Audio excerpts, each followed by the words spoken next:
If you think the Bunnahabhain 12-year-old is something, wait till you try the 18. It's freaking spectacular.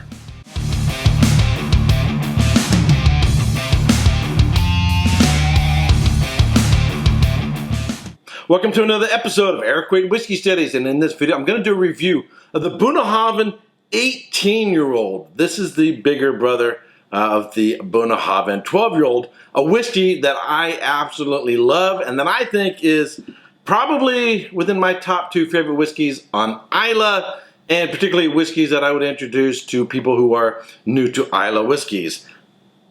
This one, it takes the 12-year-old up to a whole nother level. Absolutely superb. Just a mind-blowingly delicious whiskey. But before I get into it, here are my notes. The Bunnahabhain 18-year-old Islay single malt Scotch whiskey was matured in a combination of used sherry and bourbon casks. It is unchill filtered, has natural color. It is bottled at 46.3% alcohol by volume, and in the United States it sells for anywhere between $115 and $170. Wow. Wow.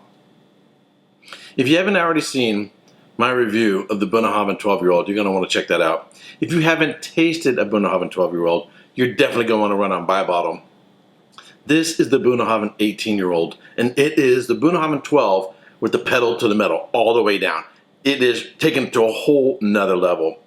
In some ways, it has a similar profile to the Bunnahabhain 12-year-old, but everything is turned up a notch without increasing the ABV. So, on the nose, it has really dark caramels, really dark dried black fruit notes, fig, dates, raisins, honey. It actually starts to go more into like a dark coffee. I would say maybe a French roast. Grilled peaches, grilled apples, a lot more spice. It's got the brown sugar, cinnamon, but it's like a cinnamon roll that maybe the cinnamon roll was overbaked just a little bit, because that cinnamon is really dark. Loads of vanilla. There's a salty sea breeze there, followed by a little bit of nuttiness.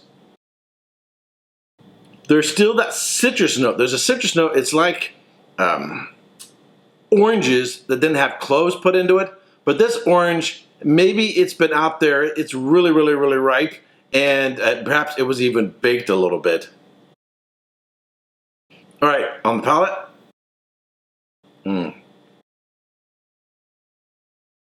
Wow.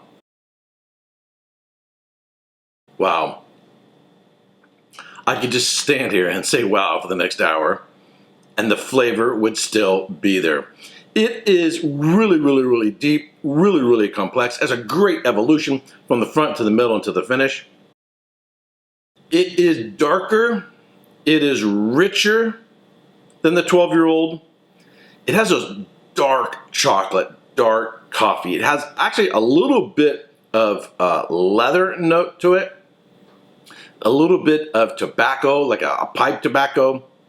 But it also still has those sweet, rich notes. I said it was like baklava and that for the 12-year-old.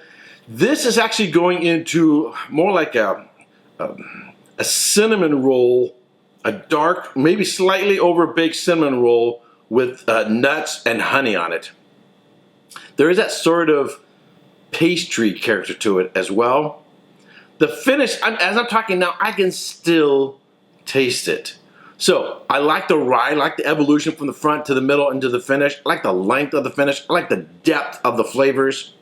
I love the richness of it. I love the sweetness of it. And yet it also has that savory note that I like. So, if it's got savory and it's got sweet, it's hitting on 2 points that I really like. If it had some peat, if it had some smoke and peat, if this was, like one of the Moyne bottles from Bunnahabhain, then it would take it even to a higher level. I'd even go higher on it, but it's not a peated whiskey. But it's still absolutely superb, right?